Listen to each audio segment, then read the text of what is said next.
birthday to me. Happy birthday to me.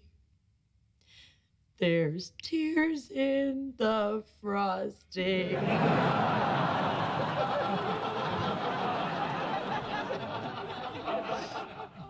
Happy birthday to Space Coconut. So I thought I'd do something special today, since it's my birthday.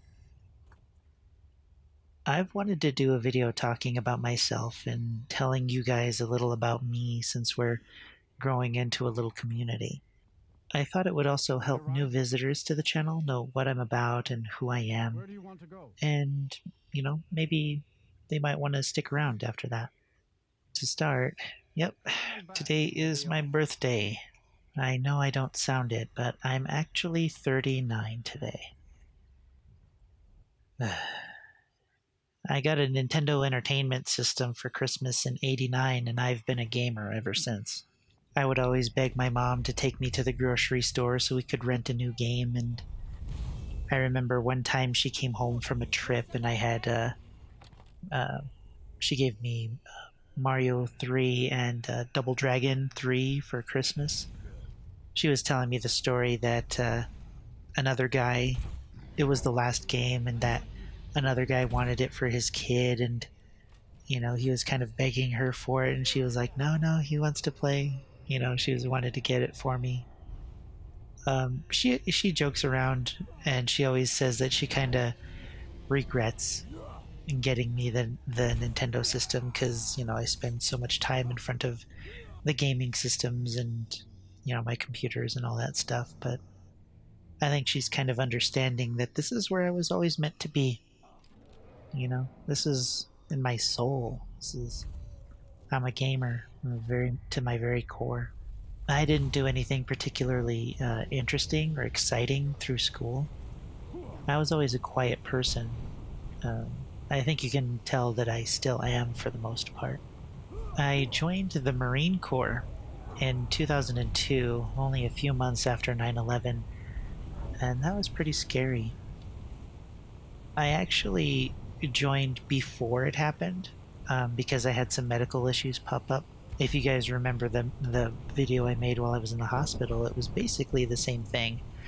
I worked in a casino and I had a really bad ulcer, and I didn't know what it was. I lost a lot of blood. I didn't know what was going on. I was hospitalized for 3 days and I got 3 units of blood and that whole thing. I had an $11,000 hospital bill, and I was like, well, how am I going to pay for this? And so I went into the recruiter's office. They were set up in one hallway. Coming through the front door on the right side, there were 3 doors, and you walk down, there's the Army. And the second door was the Marine Corps. And I almost got to the Navy door. The Air Force was in their own little building. But as I was passing the Marine Corps office and heading towards the Navy, I stopped and I thought that if I was going to do this, if I was going to join the military, I was going to do the hardest one. I was going to challenge myself. I was going to try and, make it through. So I went into the Marine Corps, and yeah, that was a thing. I did the boot camp thing and the MOS school deal. I learned my job in the Marine Corps was basically computer repair. And after school was over, I think it was 9 months long, I opted to move to Okinawa. And I lived there for 2 years, which was the best experience I'd had in my entire life up to that point. I discovered curry, and it changed my culinary life. If you haven't tried Japanese-style curry, you need to do that for dinner tonight. Seriously. Seriously, do it. I did spend a few months in Iraq during that time, but by the time I got there, everything was pretty much quiet on Camp Fallujah. I was the only one to go from my unit from Okinawa, and I felt like an unwanted outcast. I was never very friendly um, with the other people that I worked with. I mean, there was like one or two that I was friendly with, but I didn't have really good friends while I was there. I kind of felt like I nobody wanted me there, especially since I was the one chosen to go out of the unit. So, that was a bummer. um, After that was over, I was only there for like 3 months, I think. So, and I didn't see anything, so it wasn't a really bad experience. But I was a stranger, unwanted from my home unit, and then a stranger in a new one. I was by myself for quite a while. I went back to Okinawa after that, but lots of things changed in that period of time. It was really strange, and I really didn't feel like part of the unit anymore, and I became even more of a hermit than I already was at that point. But the most important thing that I did while I was in Okinawa was I built my very first computer and started my very first MMO, Final Fantasy XI. They don't make them like they used to, and I'm so excited that, well, I'm excited.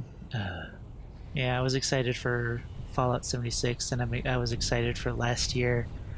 Unfortunately, I'm excited for Pantheon: Rise of the Fallen, and I really, really, really hope that it turns out the way I hope it does. But anyway, we'll talk about Pantheon in another day. That's not for this video. Oh, when I'm away from the computer, I play a lot of Magic: The Gathering, and spend as much time in doing that when I get ahead of these videos.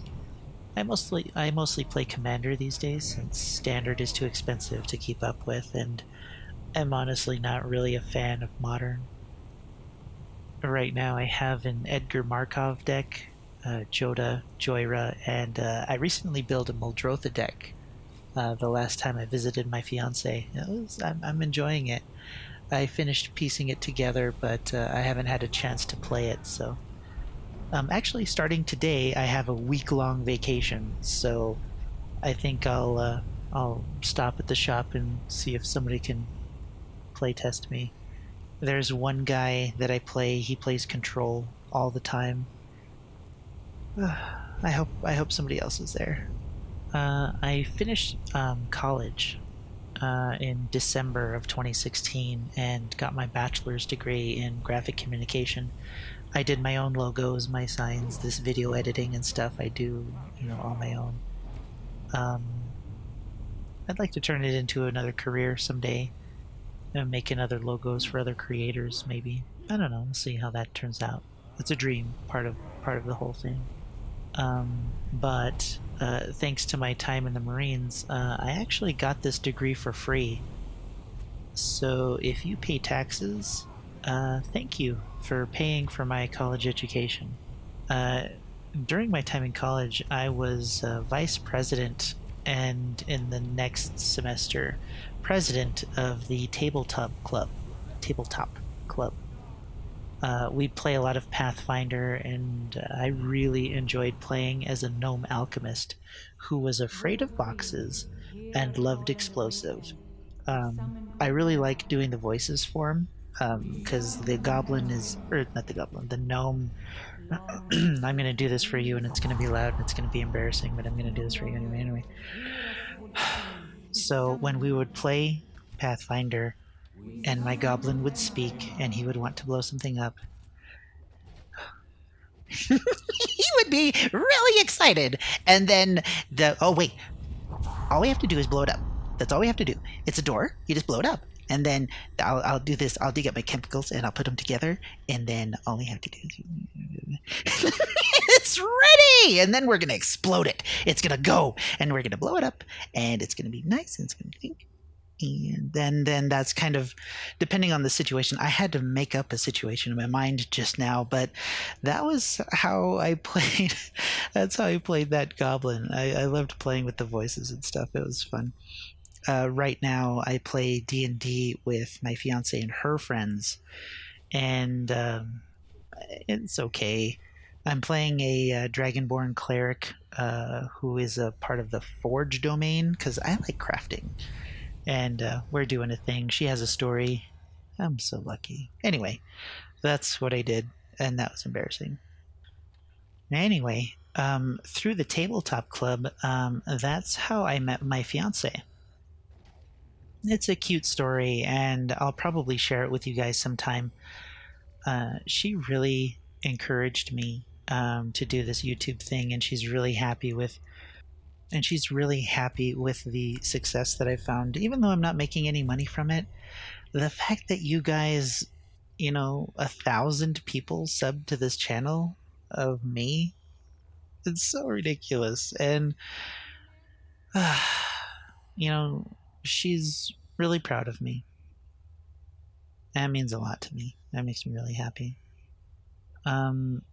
We would like to after we get married and do that thing, we'd like to we've talked about starting another channel about how we deal with our relationship and how we dealt with this long distance thing. That might become a thing, especially because we're kind of adorable. We've been doing the long distance thing for 3 years, and I proposed to her last Christmas in 2017. Whew. It's been a long ride. The long distance is not easy, but now that we're almost done and we're almost set up to get married and everything, it doesn't feel like it took very long. We're both really interested in learning each other and how things will change and how we'll adjust to such a drastic change in our lives and how we'll become better people for each other. Just see how that works out. It'll be interesting.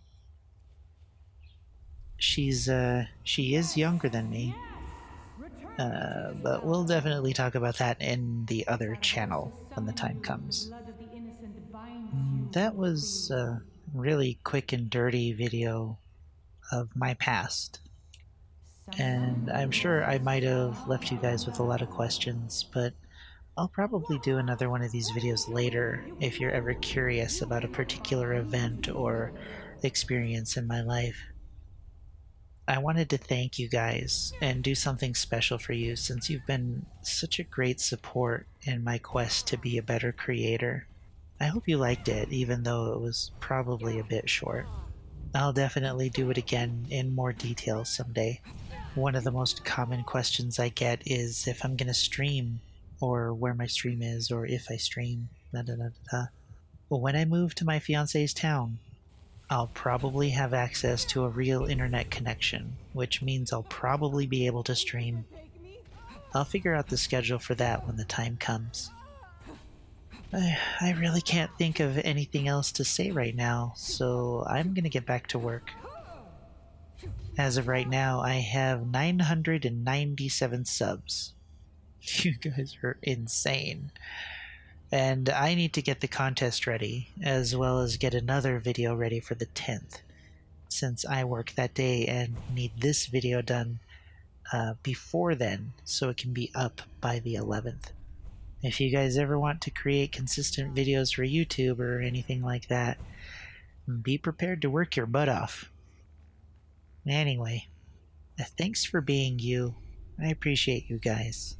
Here's to another year.